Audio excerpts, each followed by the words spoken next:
OMGE। હવે તમે એવું વિચારતા હશો કે મેં આવું રિએક્ટ શા માટે કર્યું।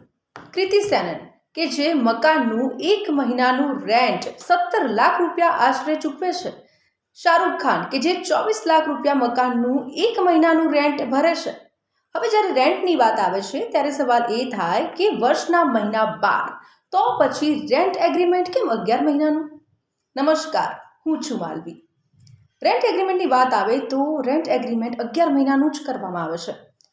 તેની પાછળ કારણ એ છે કે ભારતીય નોંધણી અધિનિયમ 1908ની જે કલમ 17D છે એમાં કહેવામાં આવ્યું છે કે 1 વર્ષથી ઓછા સમયગાળા માટે રેન્ટ એગ્રીમેન્ટ અને લીઝ એગ્રીમેન્ટ માટે નોંધણી ફરજિયાત નથી, જેનો સીધો અર્થ એ થાય છે કે મકાન માલિક એ 11 મહિનાનું જે રેન્ટ છે એ કરાવે છે અને આ રેન્ટ એગ્રીમેન્ટ જો એ કરાવે છે તો એ વેલિડ ગણવામાં આવે છે, એ કાયદેસર માન્ય છે અને એટલા જ માટે મકાન માલિક રેન્ટ એગ્રીમેન્ટ 11 મહિનાનું કરાવે છે, કારણ કે આ રેન્ટ એગ્રીમેન્ટ મકાન માલિકની તરફેણમાં હોય છે।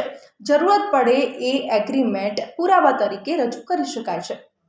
આ રેન્ટ એગ્રીમેન્ટમાં કોઈ જ પ્રકારનું રજિસ્ટ્રેશન કરાવવું નથી પડતું, સબ રજિસ્ટ્રારની ઓફિસના ધક્કા નથી ખાવા પડતા, આવી બધી ઝંઝટોમાંથી મુક્તિ મળે છે। સ્ટેમ્પ ડ્યુટી નથી ચૂકવવી પડતી, આ બધી પ્રોસેસમાંથી મકાન માલિકે અને ભાડુઆતે પસાર નથી થવું પડતું। ખાસ કરીને જો વાત કરીએ તો જે રેન્ટ ટેનન્સી એક્ટ છે એ હેઠળ જો મકાન માલિક અને ભાડુઆત વચ્ચે કોઈ વિવાદ થઈ જાય અને મામલો કોર્ટ સુધી પહોંચી જાય તો પછી કોર્ટ નક્કી કરે છે કે કેટલું ભાડું એ ભાડુઆતે ચૂકવવું પડશે। ત્યારબાદ મકાન માલિક એમની પાસેથી વધારે ભાડું નથી વસૂલી શકતા। પરંતુ જ્યારે આવું કંઈ જ ના હોય અને 11 મહિનાનો જ્યારે આ કરાર કરવામાં આવે છે તો એની પાછળનું સૌથી મોટું કારણ એ જ છે કે એક તો સબ રજિસ્ટ્રારની જે ઓફિસ છે એના ધક્કા નથી ખાવા પડતા અને આવી બધી પ્રોસેસમાંથી પણ પસાર નથી થવું પડતું અને એટલા જ માટે મકાન માલિક એ આ 11 મહિનાનું રેન્ટ એગ્રીમેન્ટ કરાવે છે અને આ રેન્ટ એગ્રીમેન્ટની જે ફીસ હોય છે એ પણ ભાડુઆતે ભરવાની હોય છે। તો આવા જ ઇન્ફોર્મેટિવ વિડીયોઝ જોવા માટે સંદેશ ન્યૂઝના ડિજિટલ પ્લેટફોર્મ સાથે જોડાયેલા રહો।